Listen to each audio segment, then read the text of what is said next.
What if I told you that the guy who convinced Genghis Khan to stop slaughtering entire cities was a bookish scholar in flowing robes, someone who believed in paperwork over bloodshed? Picture standing in the tent of the world's most feared warrior and arguing for mercy. Wild, right? Stick around, because this is the story of Yelü Chucai, and trust me, you've never heard history like this. Let's set the scene. It's the early 13th century. The Mongol horde is sweeping across Asia like an unstoppable storm, and every city in their path falls under the shadow of annihilation. Enter a young Khitan scholar, barely out of his 20s, stepping into the glare of Mongol power. No armor, no sword, just ink, scrolls, and Confucian ideals. You might be thinking, why should I care about some medieval bureaucrat? Because, let's be honest, a guy who talks down Genghis Khan? That's binge-worthy gold. Imagine the crunch of camels' hooves on dusty roads, the roar of tents flapping in the wind, and the smell of roasting meat mingling with the ever-present tension of imminent violence. Now imagine a calm voice rising above it all, quoting ancient Confucian wisdom to the man who'd toppled empires. That's the visual we're chasing, so take a deep breath. Here we go.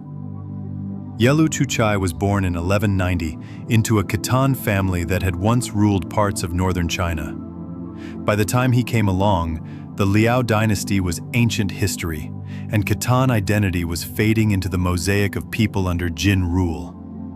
From an early age, Chucai, or Yelü the Talented, as his name roughly translates, showed a knack for learning.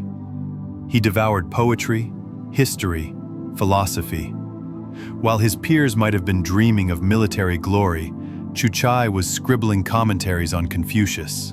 I mean, who does that when the world's on fire? But that intellectual spark would become his greatest weapon. Fast forward to 1221. Genghis Khan, after raising the Khwarezmian Empire and teaching the world the true meaning of scorched earth, is rolling through northern China. His advisors tell him to just kill everyone and move on. It's fast, it's brutal, but it's quick. Into this maelstrom steps Yelü Chucai. He somehow secures an audience, crazy, right? And decides to pitch a radically different plan. "Your Majesty," he says, "there is value in these people. Let them live, tax them, and our empire will grow even richer." Cue the raised eyebrows in the tent. Now, here's where it gets weird. The story goes that Chucai stood rock solid as Genghis's lieutenants roared for blood. He argued that cultivating agriculture, administering justice, and collecting revenue would do more to sustain the empire than endless slaughter. And, this is the mind-blowing part, Genghis listened. Instead of burning captured towns to cinders, he ordered them spared. Census rolls were drawn up, taxes were imposed. Suddenly, the Mongol machine had a bureaucratic backbone. I didn't expect this either. This wasn't just paperwork for paperwork's sake. It changed lives. Farmers were allowed to return to their fields rather than flee the horizon in terror. Merchants reopened caravans, reconnecting Silk Road routes that had sputtered under the thunder of hooves. Grain shipments stabilized the army's supply lines. Sure, it sounds dry, but picture it like this. One day, you're running for your life. The next, you're paying a modest levy and wondering if maybe, just maybe, life under Mongol rule isn't the apocalypse you feared. That pivot? That's Chucai's doing. But he didn't stop at taxes. He introduced policies against wanton destruction of irrigation works and granaries.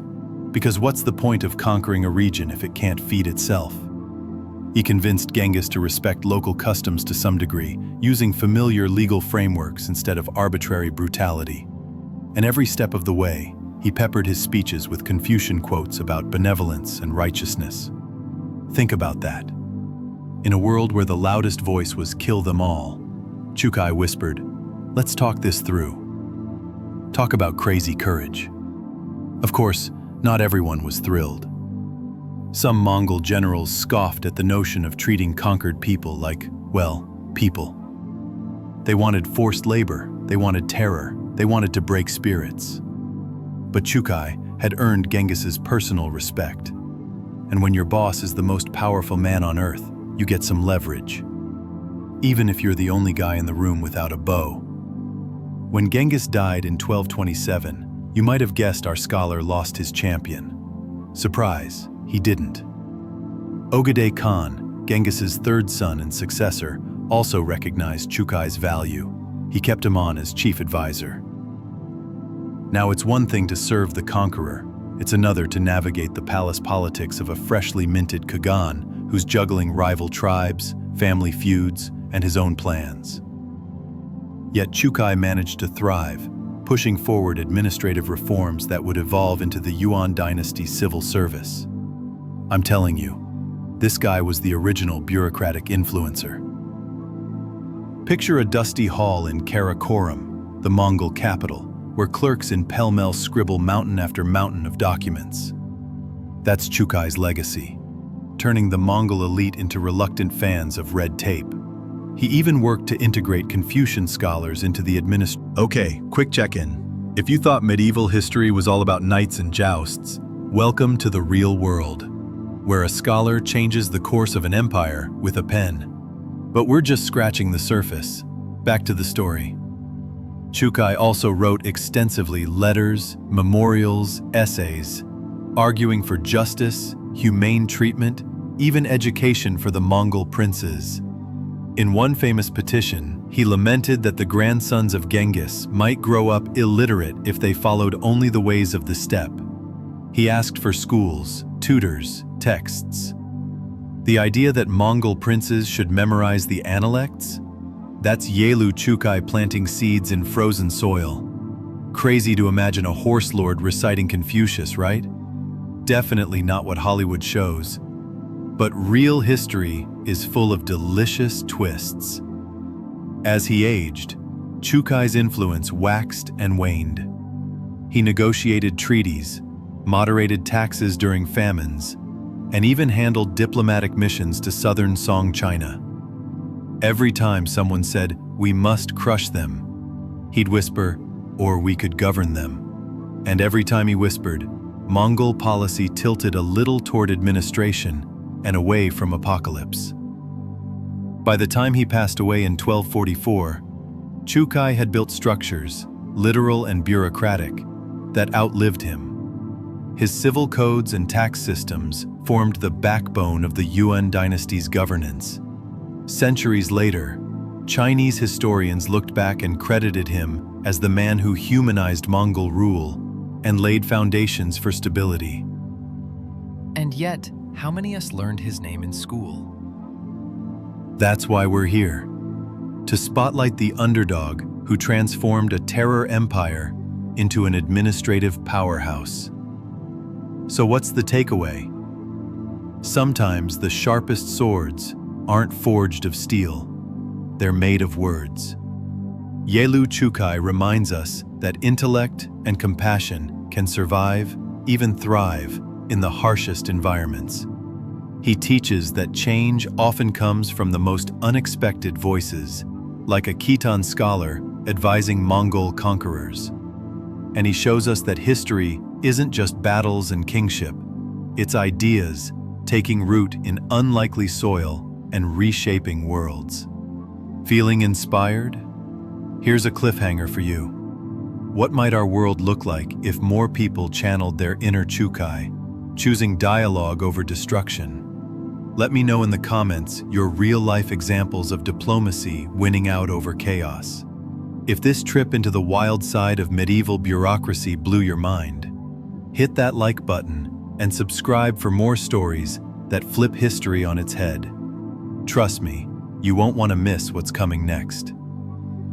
Alright, that's a wrap on Yelü Chucai, the man who put ink before iron, mercy before massacre, and left a legacy written in scrolls, not just scorched earth.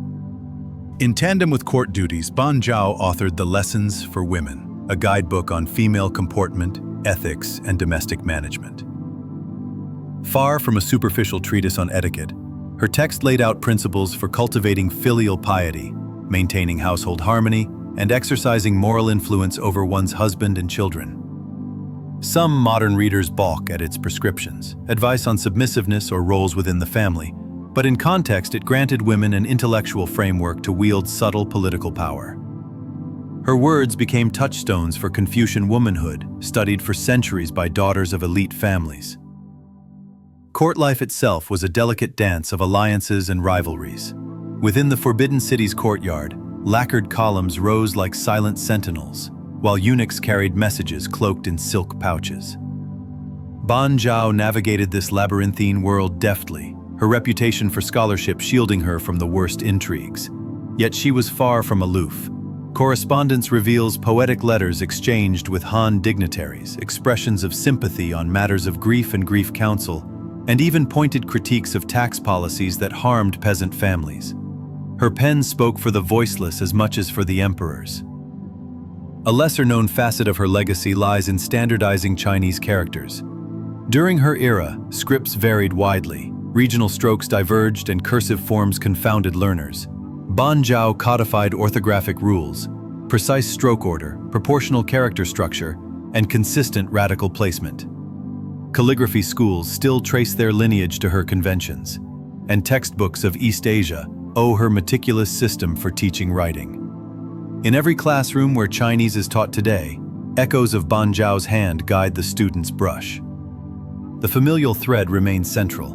Zhao's grief at her brother Gu's death found eloquent expression in elegiac poetry, lines drenched in sorrow, yet suffused with philosophical reflection on life's impermanence.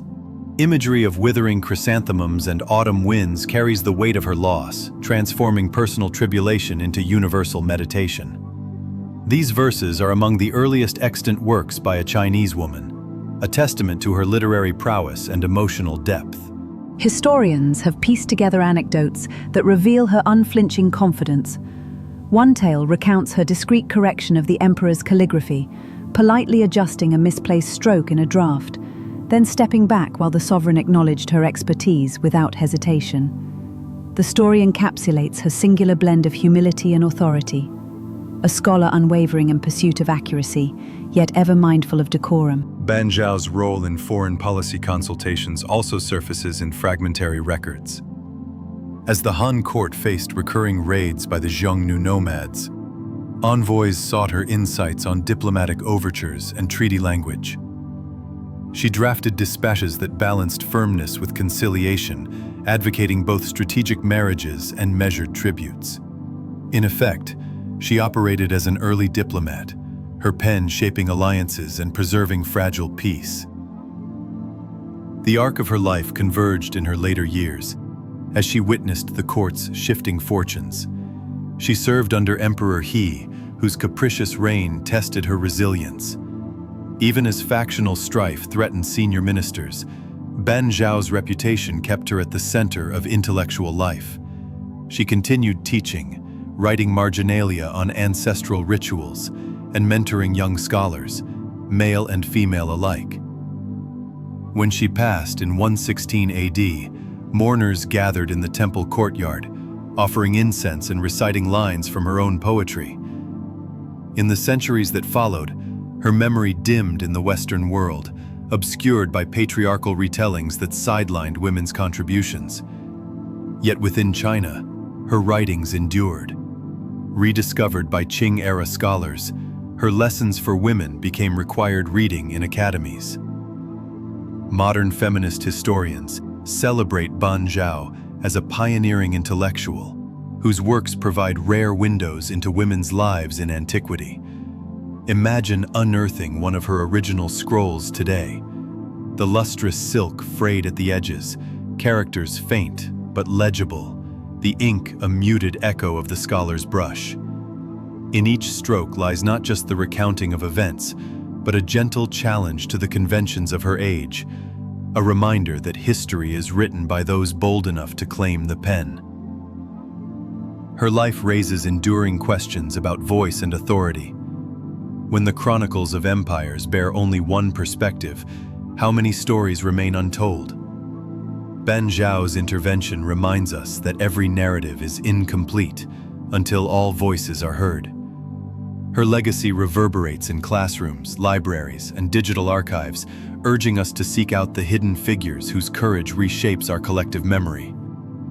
In the final analysis, Ban Zhao was more than a court scholar or historian. She was a cultural bridge, connecting the moral philosophy of the classics with the lived realities of palace women, blending the precision of record-keeping with the lyricism of poetry, and transmuting personal grief into universal insight. Her life demonstrates that scholarship need not be divorced from empathy, that power can be wielded with humility, and that the quiet stroke of a brush sometimes wields more influence than the clang of a sword.